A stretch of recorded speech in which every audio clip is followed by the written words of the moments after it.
Patricia. ¿Cómo te va? ¿Cómo estás? Muy bien, gracias por llamar. No, gracias a vos por esta entrevista, que es un súper placer, así que te agradezco muchísimo que nos las hayas concedido. Vamos a contar a la gente que después la escuche que vos sos María Susana Assi, que hay mucho para decir de vos, pero yo lo resumiría con que sos una estudiosa, no solo por tu libro de Astor que estás por presentar, sino en general por tu obra. Así que bueno, nos encantaría que nos cuentes toda esta presentación que tenés coincidiendo con el cumpleaños de Astor, de los 100 años del nacimiento, en Italia. Así que te escuchamos. Muchísimas gracias de información, ya que, bueno, por mi parte, la familia de papá era toda italiana. Papá era muy italiano y yo también lo siento mucho en mi sangre. Los 4 abuelos de Astor eran italianos. Y este libro, que bueno, fue publicado originalmente por Oxford University Press en el año 2000, la primera edición, y luego siguieron segundas ediciones en el 2017 en inglés, en el 2018 publicado por el Ateneo en la Argentina, y esta es una traducción de la segunda edición en italiano que sale publicada en Italia el 11 de marzo, justo el día del centenario del nacimiento de Astor Piazzolla. Jamás hubiera imaginado que fuera en este año, porque en realidad hace 20 años que estoy atrás de alguna editorial italiana, y dado con una editorial excelente que publica libros de arte, entre ellos libros de música. Así que el libro no puede ser más cuidado, es una edición lindísima. Acaban de llegar a casa en Buenos Aires, yo no estoy en Buenos Aires, así que he visto nada más que la caja. Mira vos. Sí, escuchaba el otro día en una entrevista tuya que decías eso, justamente, que te llamaba la atención que siendo Piazzolla casi italiano, o sea, descendiente de italianos, y que muchos italianos creen que es italiano, haya costado tanto que, bueno, el trabajo que te dio conseguir una editorial que lo publicara, que lo tradujera, ¿no? Así que bueno, tal vez valió la pena porque ahora coincide con el centenario, así que está buenísimo. Sí, increíble. Sí, buenísimo. 20 años no es nada, en uno de los tangos y tantos otros cantantes de tango. Es bastante, pero por ahí la espera valió porque, bueno, es en un momento, y justo además el día de su cumpleaños, así que, bueno, espectacular. Así es, sí. Contanos un poco, bueno, en tu libro, empezando por la edición en castellano, me parece impresionante. Para mí fue, además de conocer la obra y demás de Piazzolla, para mí es un viaje de partida y sin retorno, porque a partir de tu libro leí muchas otras cosas más, voy a leer muchas otras cosas más, de música, de Piazzolla, de la historia argentina, de sociología, de un montón de cosas apasionantes. Tenés una cantidad de bibliografía y de información y de música que es impresionante, o sea, son casi 600 páginas, pero en realidad es como, no sé, como la Divina Comedia en información, es una maravilla. Te agradezco muchísimo. Este año se cumplen 700 años de la muerte de Dante Alighieri, así que también en Italia es un año muy importante culturalmente. Sí, Esperemos poder hacer todo lo planeado, porque bueno, la pandemia limita los movimientos, ¿no? Sí, obviamente.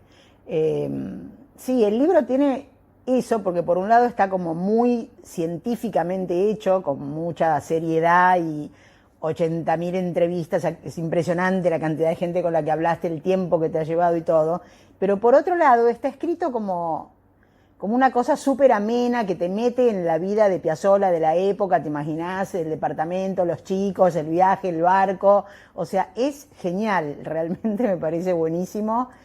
Y bueno, si querés contarnos los agregados, que me comentabas un poco que va a tener la edición italiana, y una carta que vos escribís, ¿no? Que le escribís a Piazzolla. Sí, han escrito una página o 2 páginas o párrafos. Por ejemplo, Pino Presti, que ha sido músico de Mina en toda su carrera, y de otros músicos europeos y norteamericanos. Salvatore Accardo, el gran violinista. Milva, la gran cantante que estuvo con Piazzolla. Sí, cantó con él. Con él, y que sigue haciendo su repertorio, sea con otros músicos. ¿Quién más? Daniel Hugo Piazzolla, el hijo de Astor. Walter Santoro, el presidente de la Fundación Internacional Carlos Gardel. Además tiene una galería muy cuidada, hay fotos que no han sido publicadas en las ediciones anteriores, o sea que también ha sido un trabajo de investigación fotográfica, de conseguir los copyrights, de las autorizaciones, etcétera, etcétera. Después ubicar los años y bueno, me pidieron que escribiera una carta que le escribí a Astor. El día me desperté a las 6 de la mañana. Primero pensé el día anterior, cuánto tiempo me va a llevar esta carta. Y a las 6 de la mañana me desperté y que tenía que escribir esa carta. Tomé el desayuno y después de escribir la carta me fui a dormir hasta las 9:10, me acuerdo. Así que, bueno, hiciste un poco como Astor, que le encargaban algo y tenía que demorarlo porque lo hacía tan rápido que era casi un papelón. Así que sí, hay cosas que, viste, de inspiración que surgen así, que, bueno, esa carta no la leí, muero por leerla, así que en cuanto pueda y el libro esté a la venta lo voy a comprar, obviamente. A partir del 11 de marzo. Del 11 de marzo, sí, sé que a partir del 11 de marzo me zambulliré en Amazon o en alguna plataforma donde lo pueda conseguir.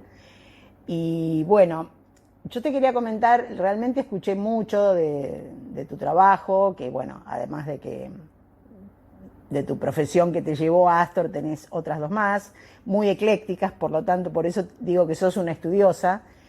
Y si bien el tema de este año y bueno, y el tema de nuestra plataforma, que es la música y demás, obviamente es Astor, de la que soy una enamoradísima, creo que me gustaría priorizar tu trabajo, porque vos venís hablando mucho, que es lógico, de Astor, pero me gustaría, si vos tenés ganas, que nos cuentes cómo llegás, que lo contaste ya en algunas otras entrevistas, pero bueno, toda esta cosa que vos hacés de la influencia del tango, de Astor y demás en la idiosincrasia argentina, y me gustaría, que a mí me surge como pregunta, ¿qué opinás vos de la influencia de Astor Piazzolla como músico, como personalidad y como influencia cultural en la idiosincrasia argentina? Digamos que yo opino que como Lincoln cambió a Estados Unidos y Cervantes a España y Vivaldi o Da Vinci a Italia, creo que de algún modo también Argentina es otra luego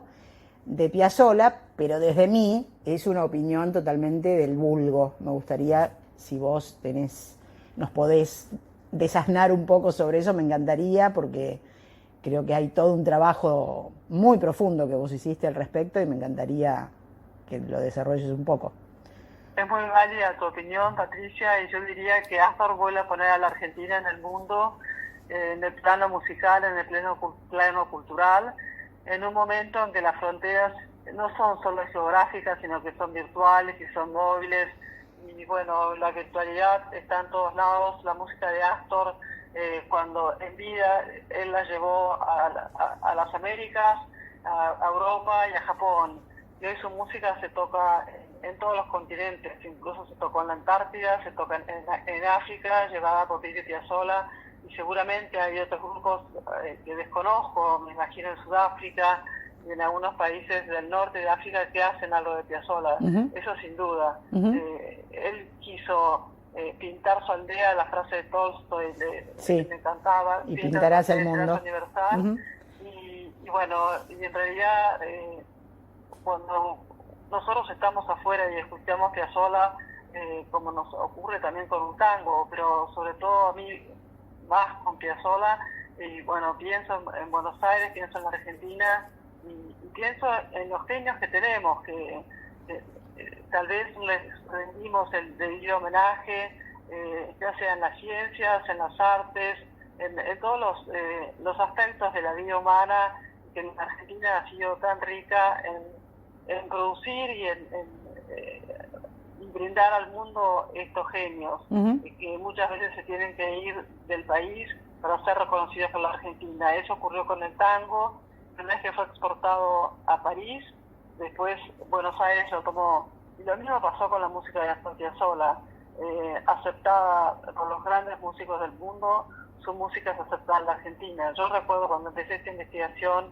en 1995, entre los tangueros la respuesta era me gusta el tango, no me gusta Piazzolla. Y hoy la respuesta que recibo es, me gusta Piazzolla, no me gusta el tango. Bueno, a mí me pasó un poco eso. A mí me empezó a gustar mucho antes de gustar. En realidad yo, ya siendo adulta y casada, me acuerdo que discutía con él y decía, el tango es horrible, bueno, pero me encantaba Piazzolla, ¿sí? O sea, tardé en llegar al tango, no me gusta todo el tango, por supuesto, me gustan muchas cosas, pero Piazzolla, cuando lo escuché, que te lo comenté a los 11 años, me voló definitivamente y me cambió a mí como persona. Por eso un poco mi pregunta era, además de la repercusión y el hacernos conocer, y bueno, y el orgullo de tener un músico que para mí seguirá en la historia de la música per seculum seculorum, porque es un grande, de verdad.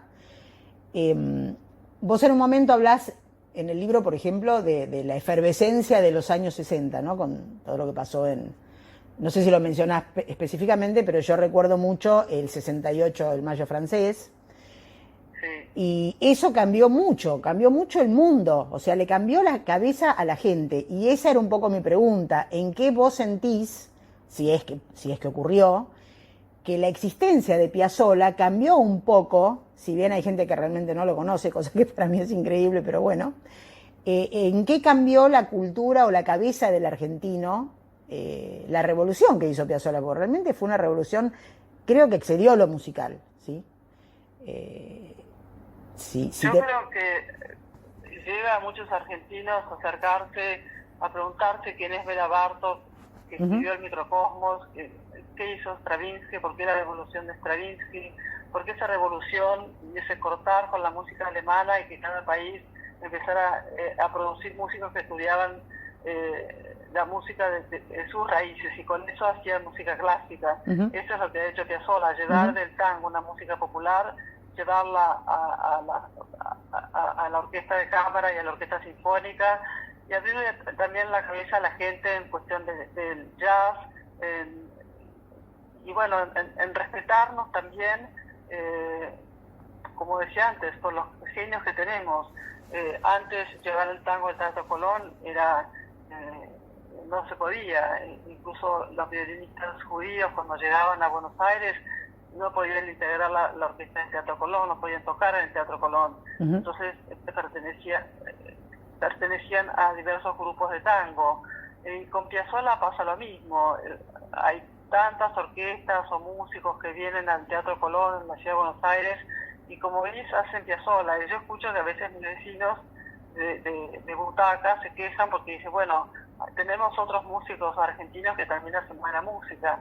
Y en realidad, internacionalmente, yo creo que Piazzolla es el más conocido, por supuesto que Alberto Ginastera también, pero Piazzolla tiene una característica que es reconocido y también es popular, en el sentido de que llega a mucha gente, porque él daba muchos conciertos por año y Piazzolla se sigue tocando todos los días del año en los más diversos puntos del planeta. En Siberia, me contaba Ricky Piazzolla, el nieto de Astor, que en los jardines de infantes y en la escuela primaria, en el recreo, tocan libertango, algo que para nosotros es, wow, como de Siberia, ¿no? De hecho, el libertango es el tema más tocado de Piazzolla, y yo el que menos quiero poner cuando doy una conferencia, porque me gusta que la gente acceda a algunas de las tantas obras que escribió. En el libro digo 3.500, bueno, también hay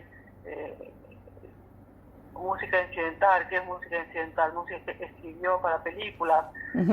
Integra el panteón de los compositores prolíficos al lado de Mozart en la SOCEM, que es como la SODEIC argentina. La SOCEM es la Sociedad de Autores y Compositores en Francia. O sea que estar en ese panteón es algo muy impresionante.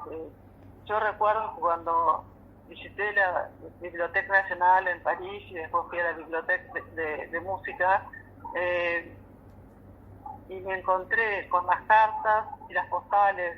Eran solo 3, pero que había escrito hasta Piazzolla Nadia Boulanger, su gran maestra de 1954. Y yo, qué impresionante, estas cartas las dio Astor, Nadia, el bibliotecario y ahora yo. Porque qué emocionante. Sí, es impresionante. Fue muy impresionante. Sí. Y entonces yo pedí fotocopias y me dijeron que tardaban un mes. Y dije, no, mire, yo me quedo una semana, así que yo tengo muy mala letra cuando escribo rápido, entonces me tomé el tiempo para escribirlo con mucha precisión, para no equivocarme en una coma, en un punto, y era tanto que lo que diluviaba, que yo no sabía cómo iba a hacer para salir de esa biblioteca de mi pic. Finalmente salí con ese tesoro, y bueno, son esas ventanas que se abren, que se le abren a uno, ¿no? Que no sé si alguien más ha llegado a dar ese material tan valioso, tan precioso, para quien nos interesa tanto la vida de Nadia Boulanger como la vida y la música de Astor Piazzolla. Bueno, eso es lo que te decía de tu libro, que eso que vos decís, yo dije un viaje, vos decís una ventana, es justamente eso, porque yo ya me zambullí a Mercado Libre a comprar el libro que habla del jazz, del bossa nova al jazz, de Vinicius a Astor, ¿viste? El de Diana, claro, todo, ¿viste? Ahora quiero leer todo, entonces eso que tu libro es eso, es como que está lleno de links infinitos donde uno puede bucear y decir, bueno, y ahora voy a leer esto, voy a escuchar lo otro, sí que escribió 3.500 obras, bueno, a ver dónde las puedo escuchar, dónde están, dónde no están, a quién se las pido, o sea, realmente para mí es una cosa apasionante el libro en sí, leerlo, más toda esa enorme información, porque lo que vos hiciste durante 20 años está y no está en el libro, o sea, no podés poner todo eso porque el libro pesaría 2 toneladas.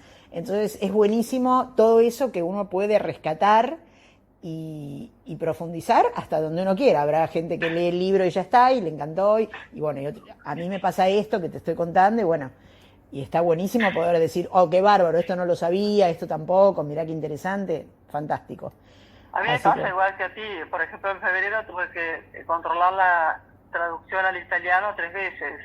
Y cada vez que llegaba la discografía, digo, ay, tengo todos los discos, los CDs en Buenos Aires, que ganas de escucharlos a todos. Sí. Así que tal vez este año me dedique no a escuchar música clásica, sino a escuchar solamente a Astor Piazzolla.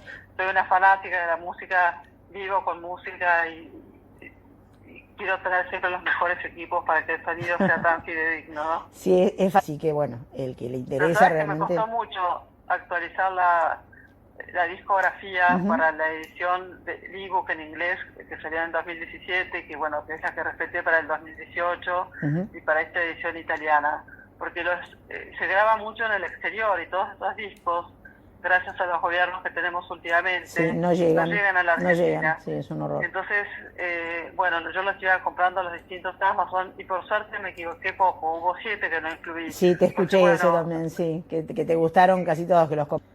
En realidad me pasó en un viaje hace varios años que, bueno, dije no compro más un CD, porque cuando llegué a Buenos Aires y puse un CD, y me acuerdo perfectamente dónde era, de Santa Fe, New México, los músicos, el disco duraba 24 minutos, y dije no se puede hacer un CD con 24 minutos.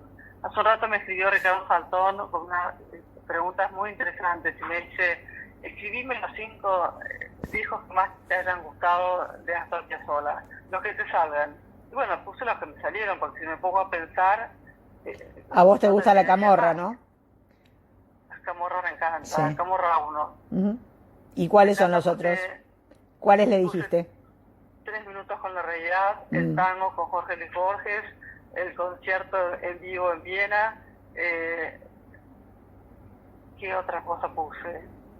Leer el libro. Por un lado quiero seguir hablando, pero sé que en cuanto cortemos voy a ir a escuchar todo eso. Y es realmente apasionante, porque además es un ser único en cuanto a lo completo, porque vos decís, era popular. Claro, es que es raro que haya una persona que estudia tanto, mencionás a Ginastera por ahí, pueda aplicar todos esos conocimientos tan de música clásica y que requieren tanto tiempo de estudio y tanta profundidad para hacer algo popular con semejante calidad y además interpretarlo como lo interpretaba él, porque realmente a mí no hay versión de Piazzolla, por excelente que sea, que me mueva como él tocando el bandoneón. O sea... Sí, además con esa forma percutiva que tenía de tocar. Bastante una cosa que vos decís, que eso sí nunca lo había escuchado, que algunas personas te dicen que la música de Piazzolla es fría, o sea, es la antítesis de lo que diría... Sacando que me guste o no, lo último que diría de la música de Piazzolla es que es fría. Es súper apasionado, me parece. Es muy apasionado, y el mismo que le decían a los músicos de jazz que Ujú, inventaron el cool jazz, decían ujú. que eran fríos. Le pasaba lo mismo a los músicos que inventaron el cool jazz, Ah, que les decían que eran músicos fríos. Y yo escuché tanto a los tangueros decir que la música de Piazzolla es fría. Yo creo que querían decir que es difícil, o que les claro, resultaba difícil, sí, porque en realidad está el repertorio de las emociones humanas, y Astor da todo, porque totalmente. si hay una música vital, con una energía Ujú, explosiva, y que él se mueve y baila con el bandoneón, porque es como... él es la música. ujú, El bandoneón es una prolongación de su cuerpo. Esa absolutamente. forma percutiva que tiene de tocar, Ujú, que también la tienen los músicos de sus conjuntos. O sea, es una música muy exquisita, con una melodía pucciniana, y da la casualidad que sus abuelos maternos eran de la provincia de Lucca, y Puccini nació en la ciudad de Lucca. ujú. Mi, mi abuelo también era de la provincia de Lucca, así que Ah, mira vos. Bueno, ahí están las dos zetas también, y de Azzi y Piazzolla, que también, ¿no? No son coincidencias, sino una cosa de orígenes del así es. mismo. Sí. ¿Tenés ganas de contarnos un poco, no sé si se puede, del nuevo libro que estás escribiendo con Daniel? Sí, cómo no.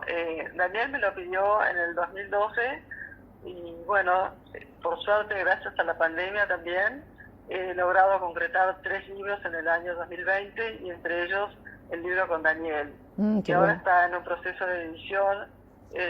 Fue muy complejo hacerlo, porque fue una cantidad enorme de entrevistas que hubo que ordenar, organizar, hasta encontrar un hilo conductor. Daniel había épocas que las tenía confusas, no recordaba los años, Ujú, sobre todo en la década del 60, cuando sus padres, Astor y Dede, se separan. Y bueno, ahora estamos contentos como va quedando el libro, y hay capítulos que son fabulosos. Es la relación también de un padre con su hijo, de un hijo con su padre, en el cual siempre está Astor presente, ya sea por ausencia o por presencia. ujú, Por cuánto lo extraña Daniel, por cuánto lo extraña Astor, y siempre está presente. Más allá de lo que hiciera Daniel, que no solamente hizo música con su padre, sino hizo una cantidad de actividades diversas, y todas las hizo bien. ujú. La verdad que es una franqueza, una sinceridad y una honestidad en todo sentido, porque es muy difícil encontrar una persona que con tanta franqueza te cuente su vida. Sí, yo no lo conozco ni el 1% de lo que vos lo conocés vos, pero coincido en mi opinión porque me parece una persona cálida y espontánea, no sé, como un tipazo. Y en cuanto a la herencia de Astor, que como si hubiera sido poco su música, también está Daniel, también está Pipi, que bueno, que es otro musicazo, y que además se parece bastante físicamente, o sea, de cara es muy Muchísimo, parecido a... Creo que se parece más Pipi a Astor que Daniel, son muy parecidos. absolutamente. Mm, Daniel lo que tiene son algunos gestos de sí. Astor. Ujú, Y algo que también quería decir, que nos ha dejado Astor, y que es muy bueno para esta época que vivimos en la Argentina, es un ejemplo de sacrificio, de tesón, de cultura del trabajo, ujú, de no rendirse, ujú. de siempre dar más, de siempre querer dar lo mejor, de una exigencia consigo mismo y con sus músicos. Y es que a veces cuando el manager no pagaba, era Astor quien Sí, vos pagaba. contás que has llegado a vender el auto para pagar cuando les ha ido mal con algún emprendimiento, en algún proyecto. María de Buenos Aires, Ujú, sí, por cuando ejemplo. él decidió nunca más producir una obra propia. Volviendo a Daniel, él siempre dice que él es más como Nonino, su abuelo Vicente, el Ujú, padre de Astor, ujú, que fue un gran padre de familia.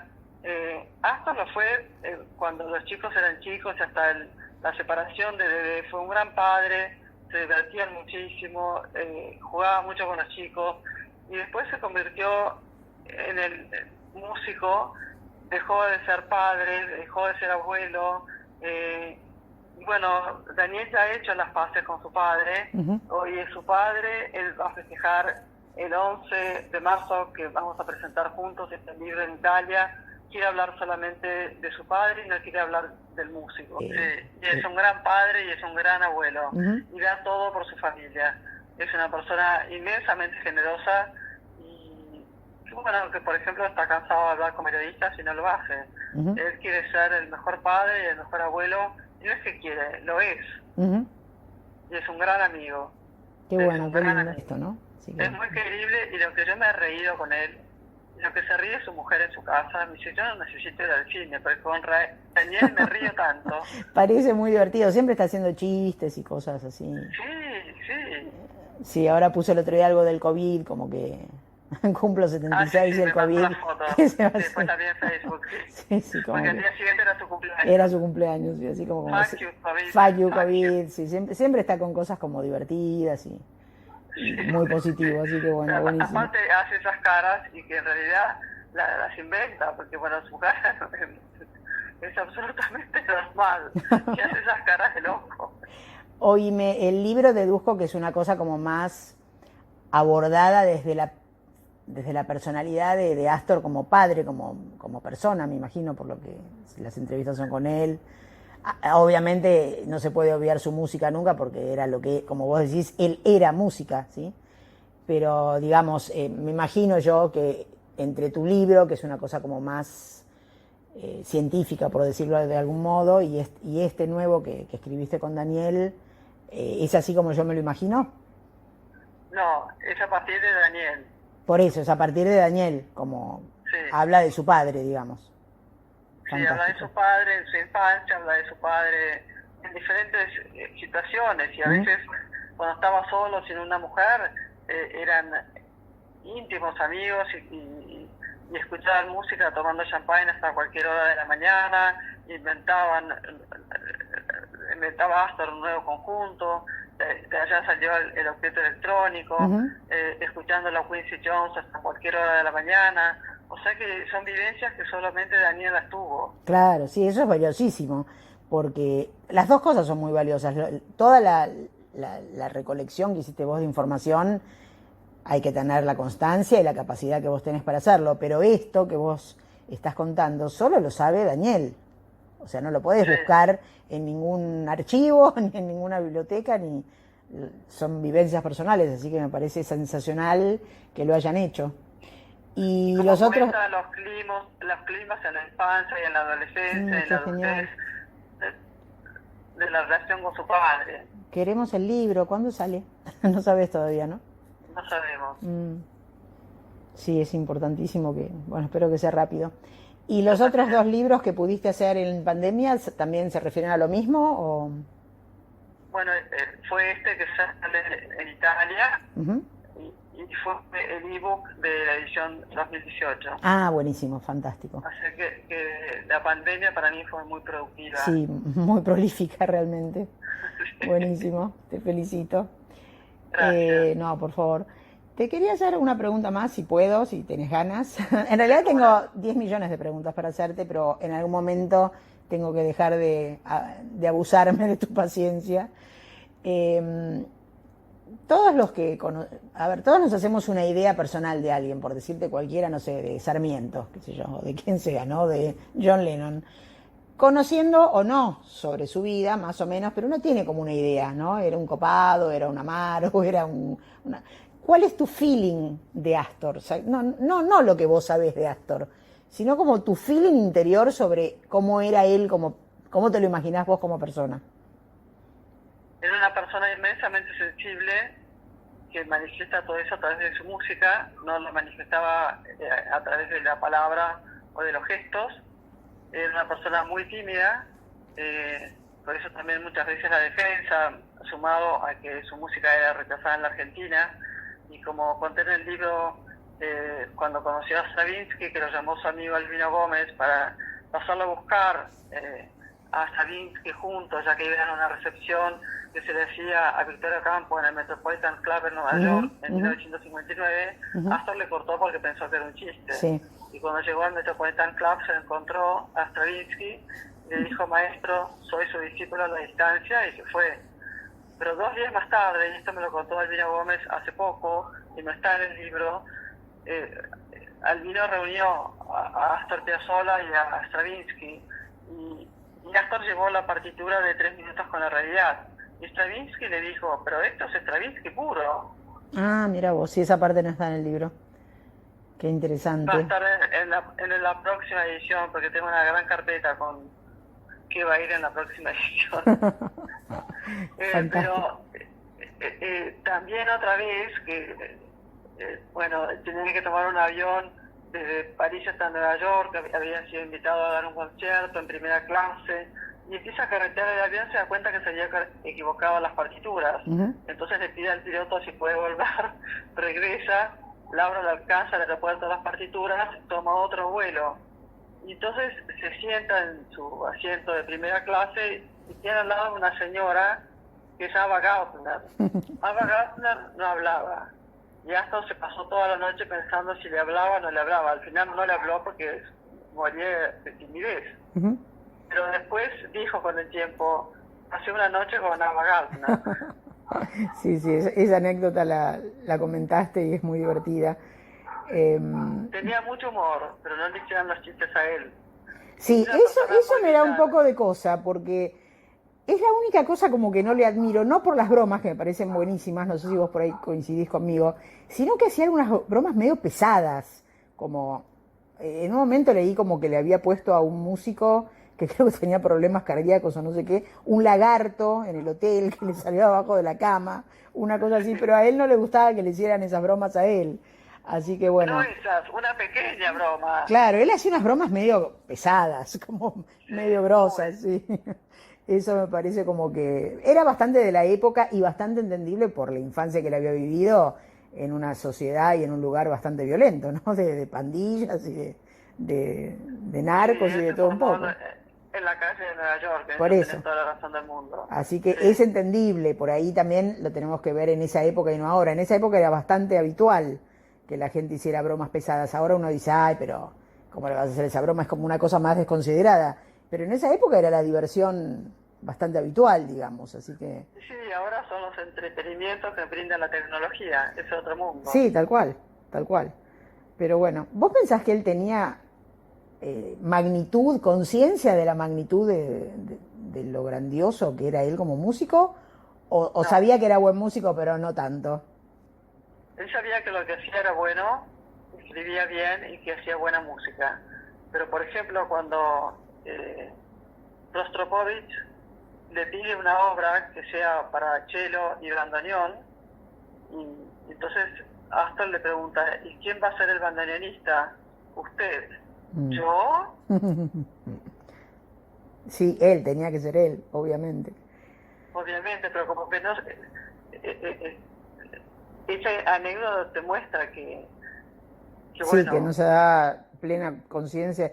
Te lo pregunto porque vos decís que todos sabemos, ¿no? Que como que le daba reacción el tema de que le discutían su música y demás, que no sé si era solo por discutir su música, sino que para mí hasta era una cosa como de justicia, porque cuando uno tiene conciencia de, como decía Da Vinci, la falsa modestia también es un pecado. Decía, yo no podría decir que soy, perdóname, que dije Da Vinci, quería decir Dante Alighieri, yo no podría decir que soy un mal escritor porque estaría mintiendo, y es bastante cierto eso. Entonces, atacar a Piazzolla, que es un súper músico, con un gran trabajo gigantesco de años y de esfuerzo y de constancia, y decir, no sé, yo te digo, a los 11 años pensaba, pero ¿qué importa si es tango, si es clásico, si es bolero, chamamé? No importa, ponele el nombre que quieras, es una música espectacular. O sea, ¿por qué no se dejan de discutir sobre esa pavada? Que es, claro, es que justamente provocó una revolución y una reacción que los tangueros de ese momento no estaban, no solo digo preparados, creo que no estaban a la altura. Cambió un paradigma musical y cualquier persona que rompa un paradigma es resistido. Sí. Si salvando a distancias tenemos a Galileo Galilei. Bueno, sí, a través de la historia hubo muchas personas injustamente maltratadas y que después nos sacamos el sombrero, pero que pasaron unas vidas horribles porque la sociedad tarda, y bueno, a quién se lo digo, nada menos que a vos, en aceptar, bueno, todos tardamos en aceptar los cambios, pero la sociedad tarda en... Por eso me interesaba mucho el tema del 68, porque yo ahí lo viví como un shock positivo, ¿no? Que se notó mucho, se notó en los colegios, se notó en la calle, se notó en la música, en la televisión, en todos lados, ¿no? Fue como una cosa que tuvo un efecto expansivo como si fuera una guerra sin ser una guerra. O sea, se notó mucho como una modernización de golpe, como que la gente le cambió bastante la mentalidad y un poco dejaron de decir que todo era un espanto y un horror y estuvo bueno. Y bueno, ahí él también tuvo Piazzolla como una época muy buena a partir de la década del 60, ¿no? A partir de la muerte de su padre, él empezó a escribir, a hacer su música. Y coincidió con que fue después de sus estudios con Nadia Boulanger, que le dio permiso para hacer el mismo. Por eso cuando él dice que tuvo 3 maestros, la ciudad de Buenos Aires, Alberto Ginastera y Nadia Boulanger, yo siempre agrego a Nonino, su padre, Vicente Piazzolla.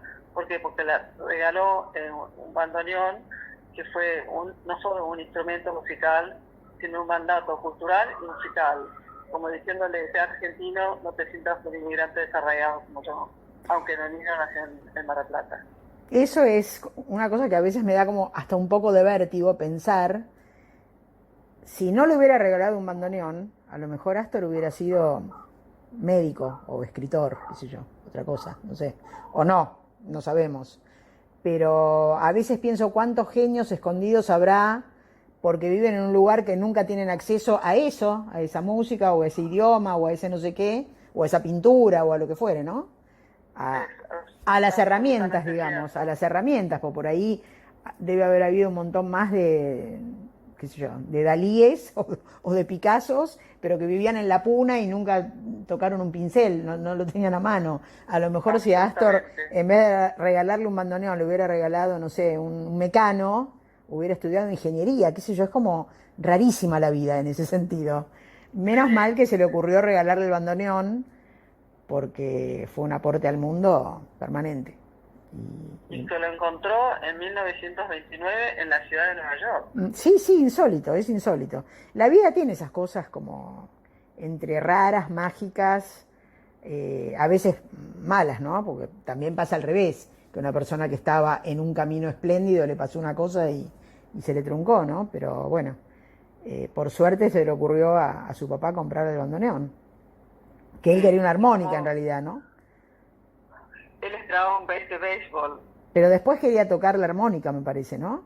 Sí, y de hecho la tocó. Sí. Y bueno, él está en el medio del blues, del ragtime, del jazz, también del klezmer, cuando era el Shabbai Boy en los casamientos judíos, que apagaba las velas y demás. Todo eso está en su música, más los sonidos de la ciudad de Buenos Aires, las sirenas de las ambulancias. Bueno, las ambulancias, estoy pensando en los sonidos de hoy. En realidad en esa época eran las sirenas de la policía, ¿no? Sí, realmente ha hecho una obra. Y bueno, le costó un poco en la época que estaba, bueno, hasta que Boulanger le dijo, ¿no? Que este es Piazzolla, cuando le dijo que tocaba tango, porque había momentos como que le daba un poco de cosa decir que tocaba el bandoneón. Sí, incluso una vez en 1953 en la Facultad de Derecho, un músico italiano le preguntó, ¿usted no será ¿Usted que es de Piazzolla? Le dijo, ¿no? Sí.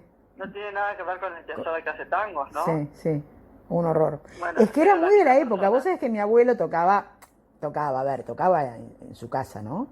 Pero me acuerdo que llegaba de trabajar y tenía un AA, muy prolijito y divino con su funda y demás en su estuche, y se ponía a tocar. Lo que yo me acuerdo es que tocaba Desde el Alma, por ejemplo, no sé qué cosa. Se encerraba a tocar, no cerraba, pero se iba al cuarto a oscuras a tocar el bandoneón. Y a mí me encantaba, me súper conmovía lo que hacía. Y cuando él murió, que yo era chica, tenía 14 años, pues si no me hubiera abalanzado a ese bandoneón y por ahí hubiera estudiado bandoneón, mi tía, vendió el AA que lo debe haber vendido por lo que vale 2 kilos de naranjas. Y yo, capaz que al revés, si me hubiera... Yo estudié música después, pero ningún instrumento me moviliza tanto como el bandoneón. Por ahí si hubiera estado ahí el bandoneón, no hubiera sido Astor, obviamente, pero hubiera tocado el bandoneón, un poco, aunque sea. Pero voy a eso, que en esa época el tango o el bandoneón era como, viste, medio como entre sí. A mí Sí, me pasó en súper. Rusia Ujú. que era un arqueólogo aficionado, era un viaje que hicimos arqueólogos y dos antropólogas, eran todos norteamericanos, una sudafricana y yo, y fuimos a visitar a los arqueólogos rusos. Ujú. Y bueno, este arqueólogo y musicólogo aficionado acababa de comprar un bandoneón y le había pagado $50. Y claro, sabiendo que yo era argentina, me pidió que lo tocara. Yo era la primera vez que cantaba un bandoneón en mi vida. Claro, sí. Eso fue en 1992, así que... Claro, si la gente cree que sos argentino y agarrás el bandoneón y tocas, viste, la suite troiliana, pero no. Hablando con vos 4 millones de horas, pero no corresponde. Así que bueno, si en algún otro momento nos haces a todos los que formamos Todos Somos Música el honor de concedernos otra entrevista, voy a estar encantada. Hacemos otro episodio. Fantástico. Y bueno, te agradezco mucho, te mando un beso grande, toda la suerte el 11, bueno, seguro que va a ser así porque no puede ser de otro modo, es una obra bárbara. Y bueno, cuando lea la versión en italiano y tu carta, que me tiene muy intrigada, te vuelvo a llamar.